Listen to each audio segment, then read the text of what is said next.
नमस्कार सर्वांना, कसे आहात सगळेजण? मजेत ना? तर आज मी बनवणार आहे सांबार खिचडी. अगदी झटपट तयार होते, इझी आहे. तुम्ही 10 ते 15 मिनिटात तयार होते ही खिचडी. तर त्यासाठी लागणारं साहित्य बघूया आपण काय काय लागणार आहे. तर आता आपण लागणारं साहित्य बघूया. हा भरून 1 वाटी तांदूळ घेतलाय, अर्धी वाटी तुरीची डाळ आणि मूग डाळ मिक्स आहे, लाल तिखट आहे, सांबार मसाला आहे, लाल मिरची आहे सुकी, कढीपत्ता, चिंच, गूळ, टॅमॅटो, बटाटा आणि चिरलेला कांदा, उभा चिरून घेतलाय हा कांदा.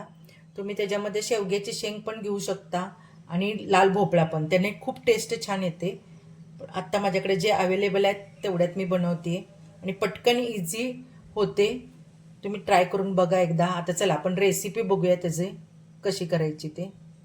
आता कुकरमध्ये हे तांदूळ आणि डाळ धुवून घेतले मी, हे कुकरमध्ये घालते आणि ह्याच्यात दुपटीपेक्षा जास्त पाणी घालायचं, म्हणजे जरा मऊ असेल ना खिचडी तर खूप छान लागते. त्यामुळं 4 वाटी पाणी नाही घालायचं, 5-5.5 वाटी पाणी घातलं तरी चालेल. तुम्हाला जसं जेवढं पातळ हवे तेवढं करा, खूप छान लागते.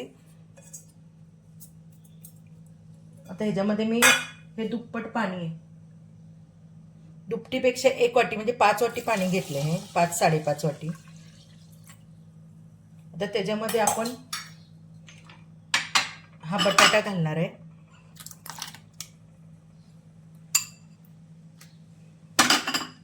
सगळं एकत्र करायचं. त्याच्यात टॅमॅटो, कांदा,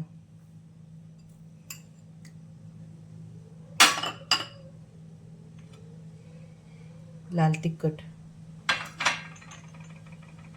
सांबार मसाला,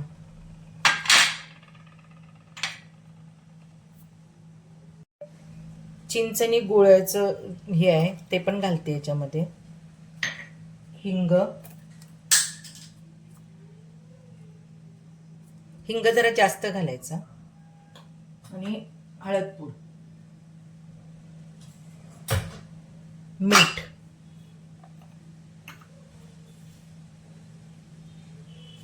आणि हे सगळं आता एकत्र करायचं आणि कुकरला 3 शिट्ट्या करून बारीक करून गॅस ठेवायचा.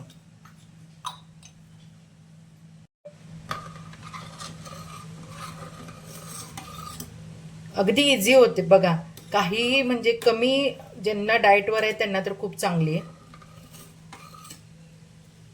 हे गाठी ते सगळं एकसारखे करून घ्यायच्या. आता कुकरला 3 शिट्ट्या करून बारीक गॅस करायचा आहे आपल्याला. खिचडी तयार आहे आता ही. आता वरून आपण ह्याला फोडणी घालणार आहोत. बघा मऊ एकदम छान झाले ना. आता फोडणी टाकूया याला आपण. आता फोडणी टाकूया. तूप घातले, मोहरी, जिरं, हिंग भरपूर घालायचं, हिंग जरा, लाल मिरची आणि कढीपत्ता, अशी खमंग फोडणी घालायची त्याला.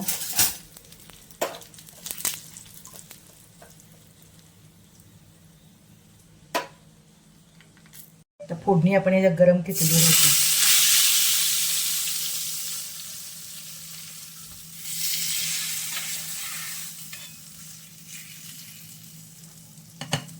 बघा छान दिसते ना, तुम्हाला सगळ्यांना आवडेल बघा. चला आता त्याची टेस्ट बघूया आपण कशी झाली.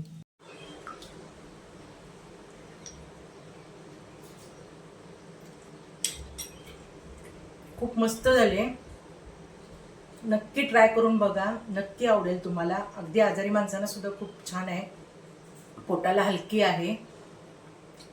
रेसिपी आवडली असेल तर लाईक करा, शेअर करा आणि सबस्क्राईब करायला विसरू नका. नमस्कार, बाय.